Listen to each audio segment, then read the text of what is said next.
সুগ্ৰীৱৰ পৰাজয়। শ্ৰীৰামে ক'লে, হে সুগ্ৰীৱ, বিলম্বৰ কি প্ৰয়োজন? বালিৰ সৈতে সোনকালে দৰ্শন কৰাই দিয়া। শত্ৰুক চাই লৈ তাক মাৰি ভয় গুচাওঁ। হে মিত্ৰবৰ, তুমি সুখেৰে ৰাজ্য কৰিবা। সুগ্ৰীৱক ৰামে আশ্বাস দান কৰিলে।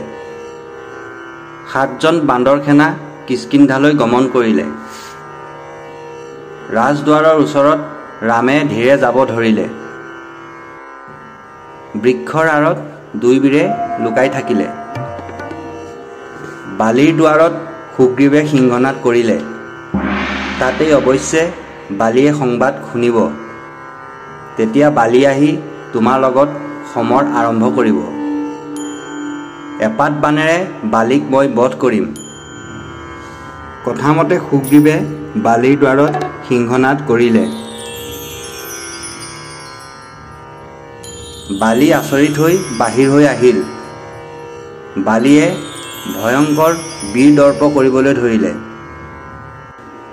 বিক্ৰমেৰে সুগ্ৰীৱৰ ওপৰত আক্ৰমণ কৰিবলৈ ধৰিলে। দুই ভাইয়ে মল্লযুদ্ধ কৰিলে।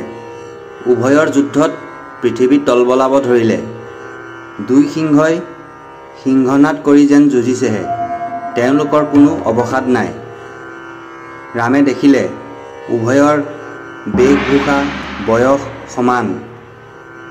ৰামে সুগ্ৰীৱক চিনিব নোৱাৰিলে।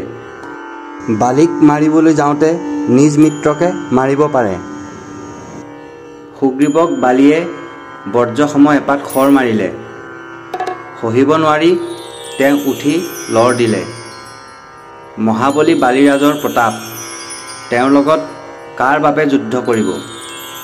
ডাঙৰ ডাঙৰ বীৰ সংহাৰ কৰে, তেওঁৰ আগত সুগ্ৰীৱ বান্দৰ কোন ছাৰ?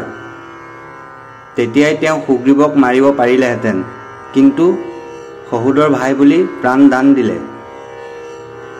ঋষ্যমুখ পৰ্বতত সুগ্ৰীৱ গৈ পলালে। মুনিৰ সাপ থকাৰ কাৰণে বালি তাৰ পৰা ফিৰিল।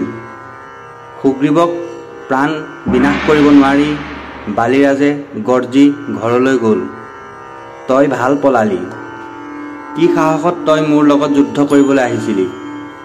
সিংহাসনত বহি বালিয়ে মনৰ দুখত ভাবিবলৈ ধৰিলে। সুগ্ৰীৱৰ ঘা লাগি জৰ্জৰিত।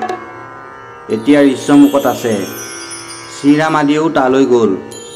সুগ্ৰীৱে অপমানত তললৈ মূৰ কৰি আছে। মাথাতলি সুগ্ৰীৱে ৰামক দেখা নাপালে।